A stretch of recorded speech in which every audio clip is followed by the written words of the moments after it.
गाजियाबाद के बाद बागपत में योगी फोर्स की महिला ब्रिगेड ने बदमाश का हिसाब किया है। महिला पुलिस पर फायरिंग करने वाले अपराधी को पुलिस ने लंगड़ा कर दिया। क्यों किया था? पहले गाजियाबाद, ठीक उसके एक दिन बाद बागपत।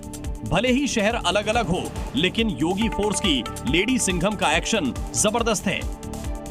योगी राज में महिला पुलिस पर फायरिंग की गुस्ताखी करने वाले बदमाश का जब हिसाब हुआ तो तस्वीरें कुछ ऐसी नजर आईं। बागपत में महिला पुलिस से एनकाउंटर में बदमाश के पैर में गोली लगी है। आरोपी अनीश पर अपनी बहन पर गोली चलाने का आरोप है। वारदात के बाद अनीश फरार चल रहा था। वहीं चेकिंग के दौरान जब महिला पुलिस की टीम ने उसे रोकने की कोशिश की तो उसने फायरिंग कर भागने की कोशिश की। जवाबी फायरिंग में आरोपी अनीश घायल हो गया। पुलिस बल द्वारा तत्काल मौके की घेराबंदी की गई। अभियुक्त द्वारा पुलिस बल पर फायर किया गया। आत्मरक्षा जवाबी कार्रवाई में उक्त अभियुक्त के दाहिने पैर में गोली लगी है, जिसको उपचार अस्पताल ले जाया गया है। उक्त अभियुक्त के कब्जे से एक तमंचा, जिंदा कारतूस व कारतूस भी बरामद हुआ है। अनीश के पास से अवैध हथियार भी बरामद हुए हैं। आजादी के बाद पहली बार आज यानी कि 24 सितंबर को पटना में कांग्रेस वर्किंग कमेटी की बैठक हो रही है और इस मीटिंग में कांग्रेस अध्यक्ष मल्लिकार्जुन खड़गे, राहुल गांधी समेत कांग्रेस के कई सीनियर लीडर मौजूद हैं।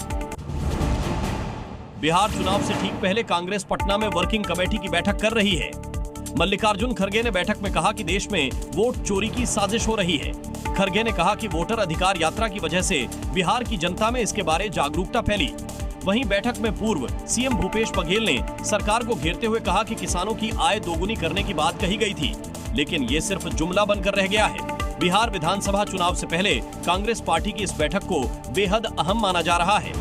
पार्टी का दावा है कि मीटिंग बिहार में सत्ता परिवर्तन में एक महत्वपूर्ण भूमिका निभा सकती है।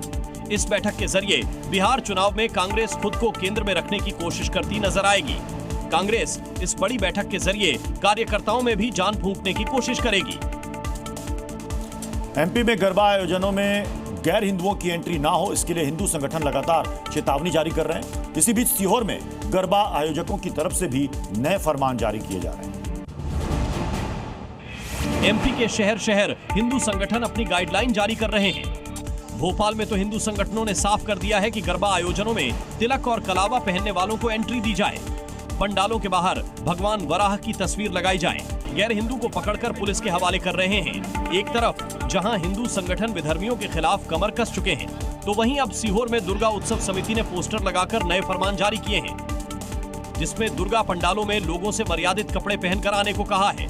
वहीं गरबा में माता के भक्तों की एंट्री की बात कही है। इतना ही नहीं, बॉलीवुड गाने बजाने पर रोक लगाई गई है। केवल भक्ति गीत की चलाए जाएंगे।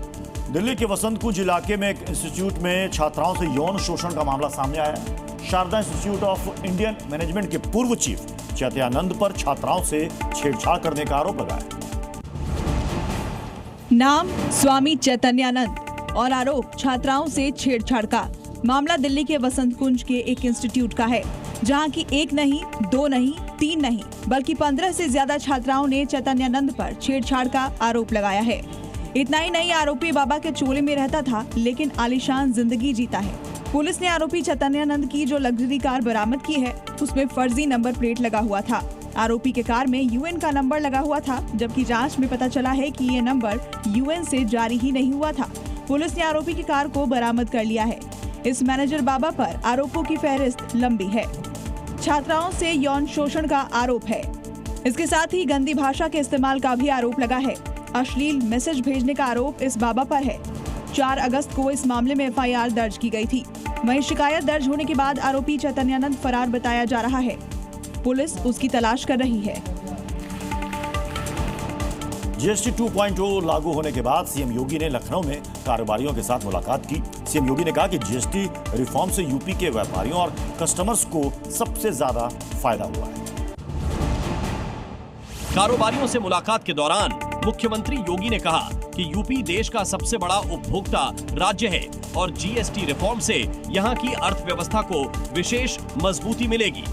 जीएसटी लागू होने के बाद देश का कलेक्शन 7 लाख करोड़ से बढ़कर 22 लाख करोड़ तक पहुंचा है, जबकि यूपी में ये 49,000 करोड़ से बढ़कर 1,15,000 करोड़ तक पहुंचा है।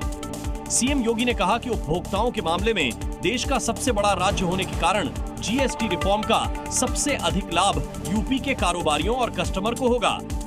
हमारा अनुमान है कि उत्तर प्रदेश के अंदर भी, जो कि उत्तर प्रदेश आबादी का सबसे बड़ा राज्य है, तो स्वाभाविक रूप से सबसे बड़ा उपभोक्ता राज्य भी है। इसका सबसे बड़ा लाभ उत्तर प्रदेश को।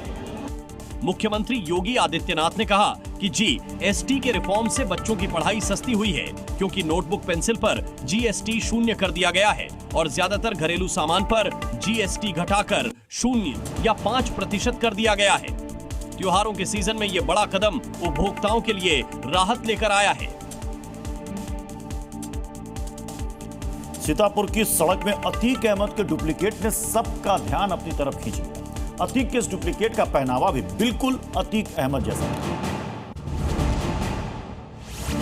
सिर पर सफेद गमछे का मुरेठा बांधे बड़ी बड़ी मूंछें वाले इस शख्स को देखकर हर कोई हैरान हो गया। एक बार तो लगा मानो गैंगस्टर अतीक अहमद आ गया, लेकिन ये उनका हमशक्ल है जो दिखने में हूबहू अतीक अहमद नजर आ रहा है। इस शख्स का नाम है नन्हे कादरी, जो आजम खान से मिलने के लिए आया था।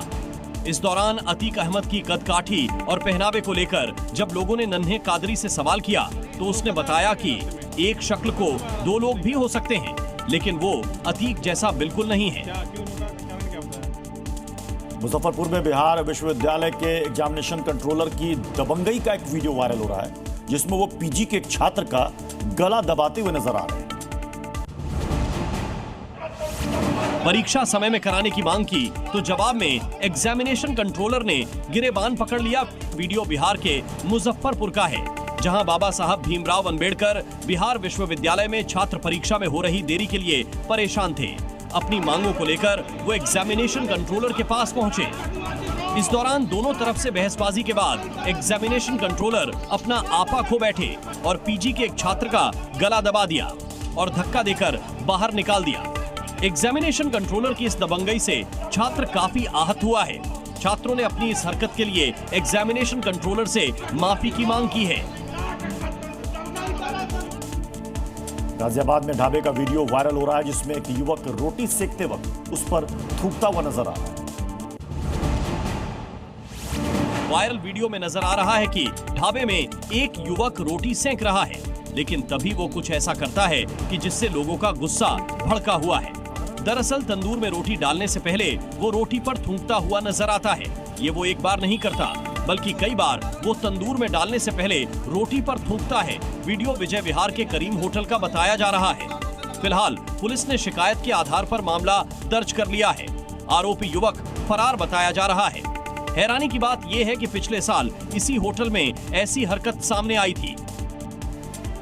उत्तराखंड के उधम सिंह नगर में एक पाइप गोदाम में भीषण आग लग गई। भीषण आग लगने से वहां हड़कंप मच गया। आसपास के घर में रहने वाले लोगों ने किसी तरह भागकर अपनी जान बचाई। क्योंकि पाइप गोदाम में लगी आग इतनी भीषण थी, हवा के साथ तेजी से भड़कती जा रही थी। आग की ऊंची ऊंची लपटें काफी दूर से दिखाई दे रही थी। पूरा गोदाम आग की लपटों से घिरा नजर आया। वहां से आए वीडियो में देखकर ऐसा लगा मानो कोई ज्वालामुखी फट पड़ा हो। उससे निकलने वाले काले धुएं ने पूरे इलाके को ढक दिया। कुछ देर बाद हालात ऐसे हो गए, वहां सूरज की रोशनी तक गुम हो गई और धुएं की वजह से घना अंधेरा छा गया। यही नहीं, भीषण आग ने आसपास के इलाके को भी अपनी चपेट में ले लिया। आग से वहां अफरा तफरी मच गई। लोग अपने घरों का सामान बाहर निकालने लगे। घटना स्थल पर आग बुझाने के लिए ज्यादा राहत कर्मी और दमकल की गाड़ियों को लगाया गया।